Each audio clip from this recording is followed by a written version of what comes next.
அறிஞர் பெருமக்களே, இறைநிலை அறிந்து அறநிலை பின்பற்றி வாழக்கூடிய ஆன்மீக அன்பர்களே, உங்கள் அனைவருக்கும் எனது நன்றியும் வாழ்த்துக்களும். இப்பொழுது பெண்ணின் பெருமை என்ற ஒரு தலைப்பில நாம் சிந்தனை செய்ய இருக்கிறோம். பெண்ணின் பெருமை உணராதவர்கள் இல்ல, நினைந்து செயல்படாதவர்கள் தான் அதிகம். வேற ஒன்றும் தெரியாதல்ல. பெண்களை விட்டு எந்த ஆண்மகனும் தனித்து இயங்கவே இல்லை. ஒரு உண்மையை உணர்ந்து கொண்டா, உலகத்துல சனத்தொகையில பாதி பேர் பெண்கள், பாதி பெண்கள் பாதி ஆண்கள்னு வச்சுங்க. அந்த பாதி ஆண்கள் பெண்களால பெற்றெடுக்கப்பட்டவர்கள் தான். அப்ப எப்படி பிரித்து பேசுவது, பெண்கள் வேறு ஆண்கள் வேறு என்று? ஒவ்வொரு ஆணும் ஒவ்வொரு பெண்ணும் பெண் வயிற்றில உருவாகி உருவான நாள் முதற்கொண்டு பிறக்கிற வரைக்கும் அவர்களுடைய உடல்ல உள்ள இரத்தத்தையே சாப்பாடாக எடுத்துக்கொண்டு வளர்ந்து அதன் பிறகுதான் பிறக்கிறோம். பிறந்த பிறகும் பெண்களுடைய இரத்தம்னா பாலாக மாறி அந்த பாலை குடிச்சு எல்லாரும் வளரும். இறைநிலையானது எத்தகைய ஆற்றலை பெண்ணினத்துக்கு அளித்திருக்கிறது என்று பாருங்க. இந்த பிரபஞ்சத்தையே உருவாக்கக்கூடிய எல்லா பொருளும் எல்லா இயக்கமும் இறைநிலையில இருந்துதான் வருகிறது.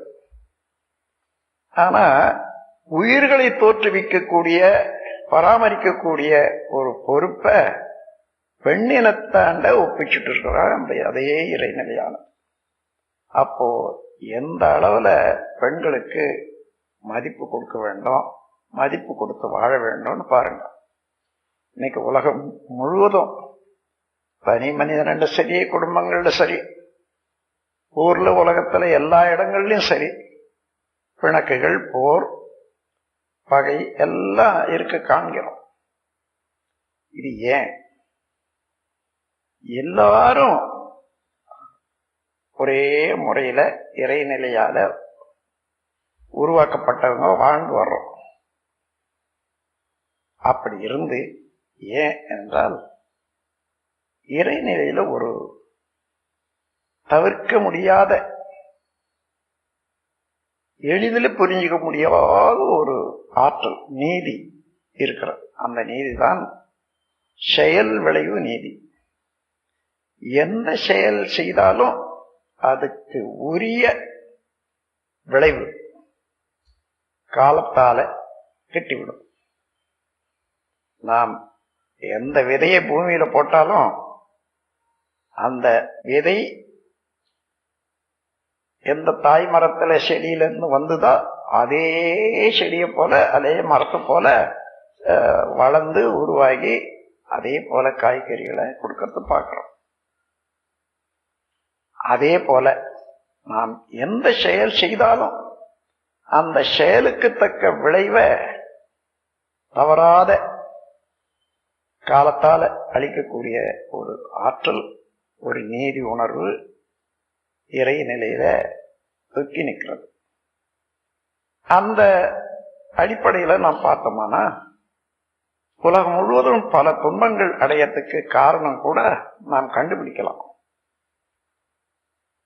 நமது ஜனத்தொகையில பாதியாக இருந்து கொண்டு அந்த பாதிக்கு மேலாக உள்ளவர்களையும் பெற்று வளர்த்து வாழ வைத்துக் கொண்டிருக்கக்கூடிய பெண்ணினத்துக்கு ஆணினம் இதுவரையில உலகம் தோன்றி சிந்தனை ஆற்றல் மிகுந்து இன்று வரையில என்ன மதிப்பு கொடுத்திருக்கிறது, எந்த வகையில அவர்களை நன்றி உணர்வோடு பாராட்டி வருகிறது என்பதை பார்ப்போம். எல்லாருக்கும் தெரியும், ஆதி காலத்துல குறிஞ்சி நிலத்துல வாழ்ந்திருந்த போது மக்கள், அதாவது மலைகள்ல வாழ்ந்திருந்த போது அவர்களுக்கு பெண்களுக்கு உணவு தேடுற வேலையை கொடுக்கல. ஏன்னா அன்னைக்கு இருந்த உணவெல்லாம் விலங்கினத்தை கொன்று அவனுடைய உடலையே உணவாக கொள்ளக்கூடியதுதான் குறிஞ்சி நிலத்துல ஆரம்ப காலத்துல இருந்தது. அதனால வேட்டையாடி விலங்கினத்தை கொன்று அதை எடுக்க வேண்டிய வேலை வேண்டாம், பெண்ணுக்கு வேண்டாம், நானே அதை செய்யறேன்னுட்டு எடுத்துக்கொண்டான். பெண்களை பாதுகாக்கிறதுக்காக வீட்டோட வச்சிருந்தாங்க. இந்த ஒரு அன்பும் கருணையும் உள்ள ஒரு நிகழ்ச்சி பிறகு குறிஞ்சி, முல்லை, மருதம், நெய்தல் என்ற எல்லா நிலங்களுக்கும் காலத்தால பல கோடி ஆண்டுகளாக வந்த போதும் மனித இனம் அது தொடர்ந்து அந்த பாதுகாப்பு உணர்வு வந்துகிட்டே இருக்குது. ஆனா நாளுக்கு நாள் வர வர வர வர இந்த பாதுகாப்பு உணர்வோடு அடக்கி ஆளக்கூடிய ஒரு மனப்பான்மை மனிதனுக்கு வந்துட்டு, பாதுகாப்புல என்னன்னா பெண்களுக்கு உணவு உற்பத்தி செய்யற வேலை அல்லது பொருள் சம்பாதிக்கக்கூடிய வேலையை கொடுக்கல பாருங்க.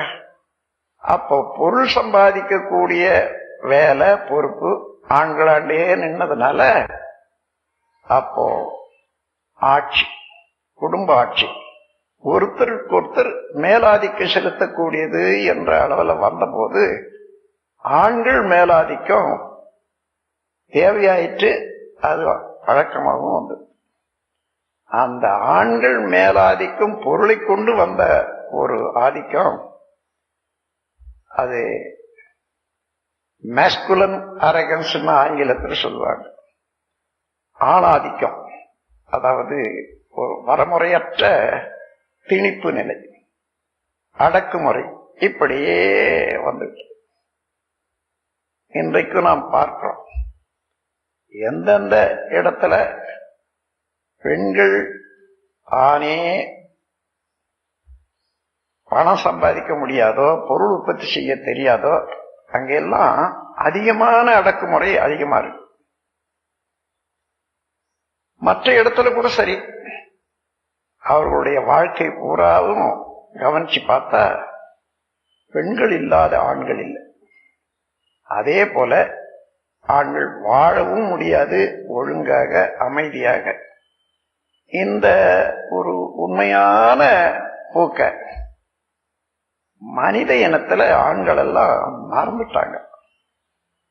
மறந்து போன காரணத்தினால அது அடக்குமுறை என்றும் ஒரு அடிமை போல நடத்துவது பெண்களை என்றும் பாதுகாப்புக்கு அவசியம் என்ற உணர்வை அது இன்னும் மேலும் மேலும் மேலும் அது அடக்குமுறையை அதிகரிச்சு விட்டது. இப்ப இந்த நிலையில, இன்றைய நிலையில நாம் என்ன கண்டுபிடிச்சோம்? அந்த காலத்துல விலங்கினத்தை வேட்டையாடுறதுக்கு பெண்களுடைய உடல் வலு சரியா இருக்காது என்றது இருந்தால் அதை ஒப்புக்கொள்ளலாம். இந்த காலத்துல இருக்கக்கூடிய தொழில்கள், சம்பாத்தியம், மற்ற வேலைகள் எல்லாம் பெண்களால முடியாத காரியம் என்ன? சமமான ஒரு அறிவும் உடல் பலமும் கூட பெண்களுக்கு இருப்பதை பார்க்கிறோம். இன்னும் இராணுவம், பாதுகாப்பு முறைகள் எல்லாம் பெண்கள் தலைமையேற்று நடத்துவதை, சிறப்பாக நடத்துவதை பார்க்கிறோம். இந்த நிலையில கூட ஒவ்வொரு குடும்பத்திலையும் நாம பார்த்தோம்னா பெண்களை ஒரு இரண்டாவது பிரஜையாக, ஒரு அடிமையாக நடத்துவதுதான் இயல்பாக இருக்கிறது. இதுல ஒரு நாட்டுல பிறந்து இன்னொரு நாட்டுல போற போது பாஸ்போர்ட் எடுத்துக்கிட்டு போகணும்னு வந்து இந்த குடியுரிமை, அதே போல எல்லா பெண்களுமே பொதுவாக பிறக்கிறது ஒரு ஊர் அல்லது ஒரு வீடு, தன்னுடைய உழைப்பை பயனை தருவது என்பது இன்னொரு வீடு. இந்த இரட்டை குடியுரிமை உடையவர்கள் தான் பெண்கள். அதனால அங்க ஒரு புறம் எல்லா செலவும் பண்ணி வளர்க்கிறாங்க, அன்பை காட்டி வளர்த்து வந்தாங்க. அதே அன்பை காட்ட முடிகிறதா மாமியார் வீட்டுக்கு போனா, கணவன் வீட்டுக்கு போனா? இல்லை. எவ்வளவு அவமதிப்பு என்று பார்ப்போம். இந்த அவமதிப்பும் நன்றி கெட்ட தன்மையும் நல்ல அறிவுடைய பெண்கள், சிந்தனையாற்றல் உடைய பெண்கள் மனம் ஏற்றுக்கொள்ள முடியறதில்லை. குமர் எங்க போவாங்க? ஏதோ ஒரு தனி இடத்துல ஒருத்தனை மடக்கி அடிச்சு ஒருத்தன் பொருளை பிடிக்கிறான்னு சொன்னா அவனால ஒன்னும் செய்ய முடியாத இருக்கலாம் பாருங்க. அதே போல பெண்ணினா ஒவ்வொரு குடும்பத்திலையும் வருந்தி கொண்டு இருக்கின்றது. சில இடங்கள்ல உயர்ந்த முறையில நடத்தி கொண்டிருக்கிறாங்க என்பதையும் தெரியும். அவர்களெல்லாம் நாம் பாராட்டுவோம், அவர்களெல்லாம் நாம் பின்பற்ற வேண்டும். ஆனாலும் பொதுவாக இன்றைக்கு ஆண்கள் எல்லாம் பெண்களை நன்றியோடு மதித்து செயல்பட வேண்டியது காலம் வந்தாச்சு.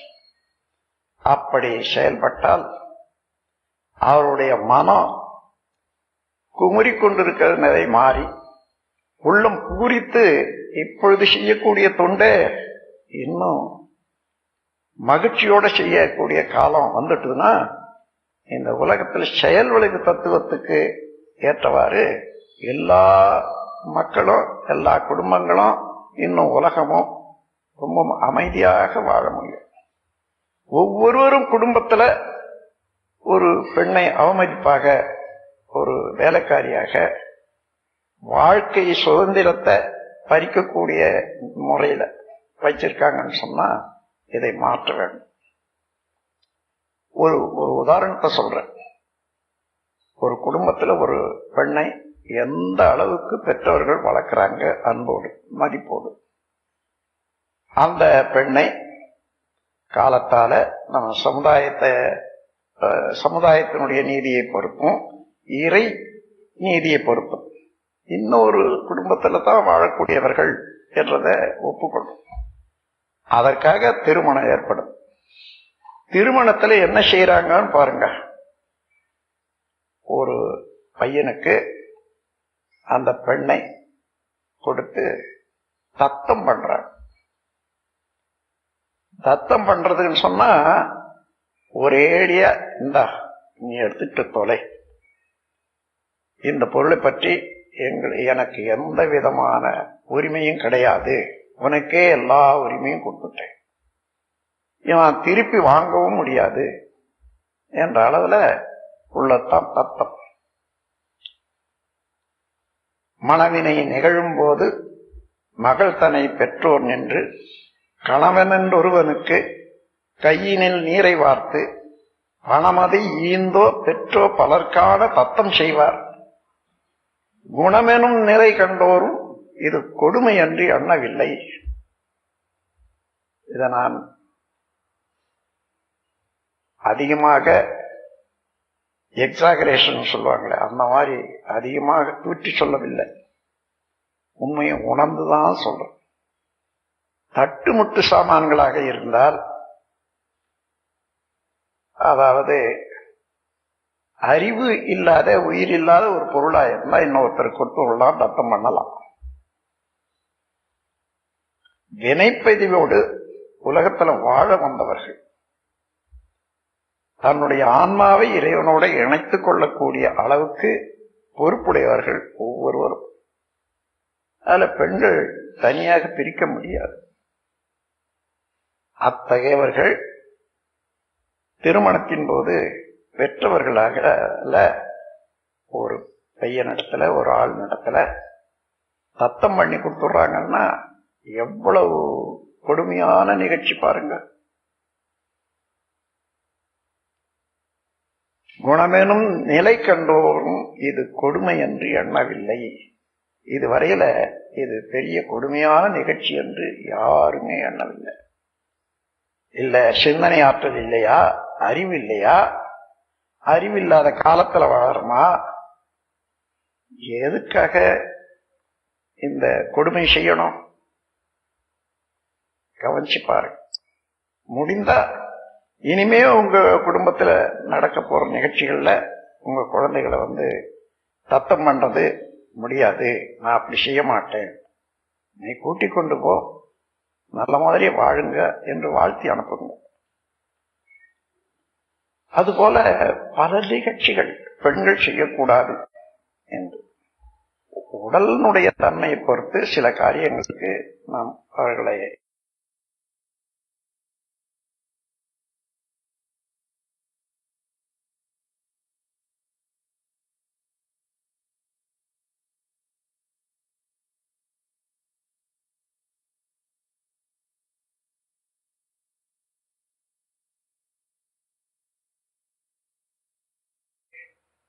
விலைக்கு வைக்கலாம், அவங்க சௌகரியத்துக்காக வேண்டி. ஆனால் பெண்ணினம் என்பதற்காக அலட்சியப்படுத்தி விலைக்கு வைக்கிற சமுதாயம் இனிமே நமக்கு மாறித்தான் வேண்டும். இன்னும் பெண்ணின் பெருமையை பற்றி சொல்லணும்னு சொன்னா, இறையாற்றலானது இந்த பிரபஞ்சத்தையே உற்பத்தி செய்து எல்லாவற்றையும் ஒழுங்காக நடத்தி வைக்கக்கூடிய ஆற்றல் இருந்த போதிலும் கூட உயிர்களை தோற்றுவிக்கக்கூடிய ஒரு பெருமையும் வல்லமையும் பெண்களிடத்துலதான் இறைவன் ஒப்பிச்சுட்டான். இறைநிலையானது பெண் என்ற வடிவத்துலதான் இந்த பொறுப்பை ஒப்பிக்கப்பட்டிருக்கிறது என்று சொன்னா, அப்ப இறைவனுக்கு இறைநிலைக்கு அடுத்தபடியாக நாம் பாராட்டக்கூடியது போற்றக்கூடியது பெண்ணினம்தான் என்பது தெரியுது இல்லையா? அதற்கு முரண்பாடாக ஆண்கள் நடந்து கொள்வது சரியல்ல. இதை ஆண்களும் உணர வேண்டும், பெண்களும் உணர வேண்டும். நண்பர்களே, இனி வருங்காலத்துல இந்த பெண்ணினத்துக்கு எந்த அளவுக்கு மதிப்பு கொடுக்கிறோமோ அந்த மதிப்பின் அளவுக்குத்தான் ஒரு மனிதனுடைய வாழ்க்கை வளம் பெறும், குடும்பம் நலம் பெறும். உதாரணமாக ஒரு பெண் கர்ப்பமாக இருக்கிறாங்கன்னு வச்சுக்கோங்க. அந்த கர்ப்ப காலத்துல அவர் மனநிலை எப்படி எப்படி இருக்கிறதோ, எந்தெந்த செயல்கள்ல எந்தெந்த பொறுப்புணர்ச்சியில அவர்கள் பாராட்டப்படுகிறார்களோ அல்லது நிந்திக்கப்படுகிறார்களோ அவையெல்லாம் அந்த கருவிலையும் பதியும். அந்த பெண்ணுக்கு ஏற்படக்கூடிய எண்ணங்கள் எல்லாம், வருத்தம் எல்லாம், மகிழ்ச்சி எல்லாம் அந்த கருவிலையுமா பதியும். ஏன்னா ஒரு பெண் என்றால் கருமையத்துடைய பெண். கருமையம் என்பது எத்தனையோ காலமாக மரபு வழியே வந்த எல்லா செயல்களையும் சுருக்கி இருப்பாக வைத்திருக்கக்கூடிய கருமையம். அதே கருமையத்தில இருந்து இன்னொரு கருமையம் உண்டாயிப்போச்சு. அந்த கருமையம் அவ்வளவு வாங்கி கொண்டே இருக்கிறது, இருப்பதையும் டிரான்ஸ்பர் பண்ணிக்குது, எடுத்து காப்பி பண்ணிக்குது. அதோட நடக்கிறதெல்லாம் அங்கே காப்பியாகும். இதை சோதனை போடுறதுக்காக சில குழந்தைகளை, அதாவது பெண்மணிகள் 7 மாதம் கர்ப்பத்துக்கு பின்னால டேப் போட்டு 1 மணி நேரம் பாட வச்சு அவர்களை கேட்டுக்கிட்டே இருக்க சொல்றது. சில சமயம் கேட்டுட்டு இருப்பாங்க, சில சமயம் தூங்கிடுவாங்க. குழந்தை பிறந்த பிறகு அந்த டேப் எடுத்து போட்டோம்னா எவ்வளவு அழையா இருந்தாலும் சரி உடனே நின்னுடும். அந்த குழந்தை அந்த டேப்ல வரக்கூடிய சத்தத்தையே பார்த்துக்கிட்டு அப்படியே இருக்கும். இத சென்னையிலையும் நாம் அதை டெஸ்ட் பண்ணி பார்த்திருக்கோம். விஜயவாடாவிலையும் ஒரு ஆராய்ச்சி மன்றத்துல இத நடத்தி பார்த்திருக்கோம். பல குழந்தைகள் அதே போல தயார் பண்ணாங்க. அந்த குழந்தைகள் எல்லாம் தெளிவாக இருக்காங்க, நல்லா இருக்காங்க. திருவாளர் ராஜு அவர்கள் அந்த ஆராய்ச்சியை, நான் அதை வெளிப்படுத்தல இருந்து அதை ஆராய்ச்சியாகவே நடத்தி அவர் பார்த்தார். நண்பர்களே, அப்போ நாம் நல்ல குழந்தை வேணும்னு நினைக்கிறோம். நல்ல குழந்தை எப்படி உண்டாகும்? ஆண் பெண் 2 பேருடைய தொடராகத்தானே வருகிறது குழந்தை. இந்த 2 பேருடைய உடல் உள்ளம், நேர்மை, வளம், இதை பொறுத்துத்தானே இருக்கும் குழந்தை. நாம் வேற மாதிரியாக இருந்து குழந்தை வேற மாதிரியா இருக்கணும்னு சொன்னா, விதைய ஒண்ணு போட்டுட்டு இன்னும் காய் வேற மாதிரியா வரணும்னு நினைக்கிற மாதிரிதான் இருக்கும். அதனால நமக்கு எந்த மாதிரியான குழந்தை வேணுமோ அதுபோல ஆம்பளையும் பெண்பிளையும் அது ஒழுங்கா நடந்து கொண்டு ஒருவரை ஒருவர் ஆமோதித்து உணர்ந்து வாழ வேண்டியது அவசியம்.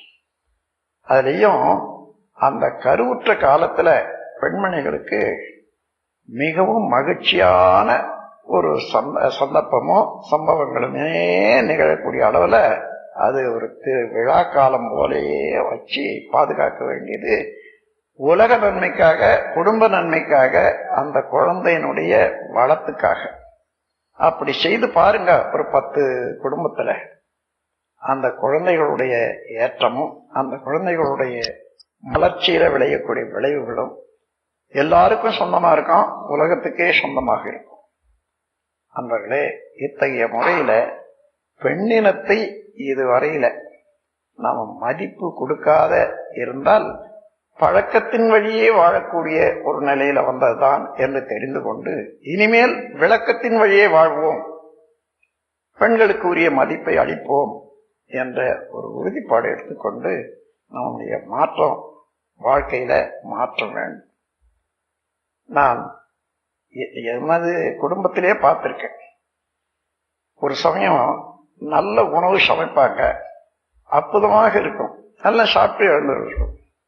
அப்புறம் கொஞ்ச நேரம் பொறுத்து யோசனை பண்ணுவேன், இவ்வளவு நல்ல மாதிரி செய்தாங்களே, பாராட்டி ஒரு வார்த்தை கூட நான் சொல்லலையே என்ன நினைப்பேன். அது எதுவோ அப்படி சொல்றது வெக்கமா செய்யக்கூடாத செயலை செய்யற மாதிரியா இருந்து, அதன் பிறகு துணிந்து ஒவ்வொரு நாளும் நல்ல உணவு சரியாக இருக்குமே ஆனால் அதை பாராட்டாத எழுந்துக்கிறது இல்லை. அது மாத்திரம் இல்ல, சாதாரண உணவுல கூட இந்த அளவு அவர்கள் செய்ததுக்கு தினந்தோறும் அவர்களை நன்றி உணர்வோடு பாராட்டி எழுந்திருக்கிறது என்பது வந்தது. அதன் பிறகு அவருடைய செயல்லையே, அவருடைய அன்பு கருணைவைகளிலேயே ஒரு பெரிய மாற்றத்தை நான் கண்டுகொண்டேன். நீங்களும் காணலாம், உலகமே காணலாம். அவ்வளவு நல்ல முறையில செய்து கொடுக்கக்கூடிய ஒரு உணவை உண்டு கழிக்கக்கூடிய உள்ளம், ஏன் இது நல்லா இருக்குது, இவ்வளவு அருமையாக செய்திருக்கீங்க, உங்களுக்கு என்னுடைய பாராட்டுகள். இந்த நாக்கு துணிந்து முதல்ல சொல்ல பழகணும். நேரடியா சொல்ல முடியலன்னா ஒரு கண்ணாடி அதில் நின்றுட்டு சொல்லி சொல்லி பழகிக்கணும். அதன் பிறகு தாராளமா வரும், சொல்லி பழகிட்ட பிறகு. அந்த முறையில தான் ஒவ்வொரு குடும்பத்திலையும் திருந்தணும். பெண்களுடைய பெருமை உலகம் உணரும் காலத்துல சமாதானம், சம ஆசனம் என்றது தான் சமாதானம். இங்கே ஆண்களுக்கு பெண்களுக்கு இடையிலே உள்ள சமாதானம் இல்லையானால் குடும்பத்துல வராது, குழந்தைகளாண்ட வராது, இன்னும் உலகத்திலையும் வராது. இது ஒரு பெரிய முட்டுக்கட்டு உலக நலத்துக்கு என்று எடுத்துக்காட்டி எல்லோரும் இந்த நல்ல காரியத்துல ஒத்துழைத்து ஒவ்வொரு குடும்பத்திலையும் நீங்களும் அதனுடைய பயனை பெற வேண்டும், மற்றவர்களுக்கும் பெற வேண்டும் என்று கூறிக்கொள்ற. நான் உலகம் முழுவதிலும் சுற்றி வந்தேன், எல்லா நாடுகளுக்கும் போனேன். ஏதோ சில நாடுகளுக்கு போகலைன்னாலும் அந்த குடும்பங்கள் எல்லாம் என்னென்ன பயிற்சி எடுக்க வந்து அவர்கள் மூலமாக அவங்களுடைய கலாச்சார பண்பாடுகளை எல்லாம் தெரிந்து கொண்டேன். அப்படி பார்க்கிற போது உலகம் முழுவதும் மதர்ஸ் டே என்று கொண்டாடுறாங்க. ஃபாதர்ஸ் டே, அதாவது அப்பாவுடைய நாள் என்று கொண்டாடுறாங்க. சில்ட்ரன்ஸ் டே, குழந்தைகளுடைய நாள் என்று கொண்டாடுறாங்க. ஆனா எங்கேயுமே மனைவி நல வேட்பு என்றது கிடையவே கிடையாது. மனைவியை பாராட்டக்கூடிய நாள் உலகம் முழுதும் ஒரு இடத்துலயும் இல்லை.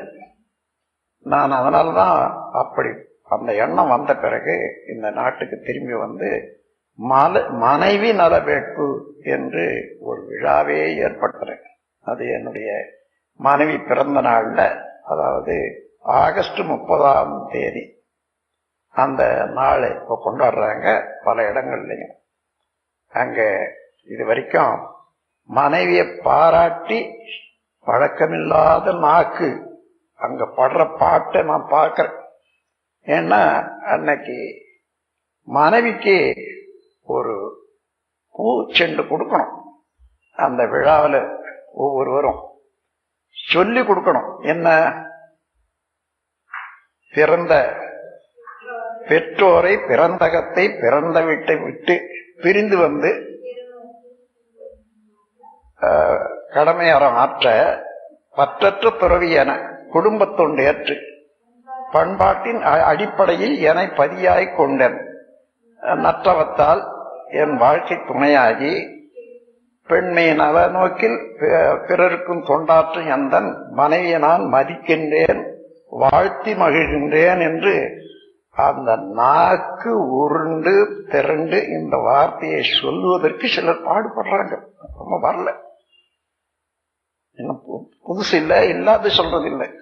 ஆனா சொல்லி பழகிட்ட பிறகு அன்னையிலிருந்து அவங்க வாழ்க்கையில ஒரு பெரிய மாற்றம் தான் என்று கூறி, இந்த மாற்றம் எல்லாருக்கும் நலமளிக்கட்டும், உலகுக்கும் நலமளிக்கட்டும். நம்மை பெற்றெடுத்த தாய்களாக, குடும்பத்துக்கு உதவி செய்யக்கூடிய பெண்மணிகளாக